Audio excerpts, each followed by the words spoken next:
hair video, and we're working with the brand Allove hair. I think that's how you say it. Hopefully I'm saying it right. But this is the wig that we're working with today. So of course I'm using the Got to Be Free spray to lay the wig.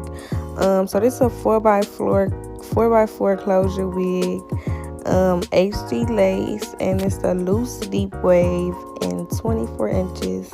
And I think this hair turned out so cute. I put some wine curls in it and stuff, and I didn't wear wine curls in a long time, so this is really cute, and it looked very bouncy and stuff. Good quality hair, good quality lace. And yeah, so make sure you guys go check out Allove hair. I also posted some pictures on my Instagram with this hair, so make sure you guys go follow me on Instagram at @Ashay_Bundy. So make sure you guys comment down below your thoughts and opinions on this hair. Do you like it on me? Would you like it on yourself? And yeah, I'm out. Peace.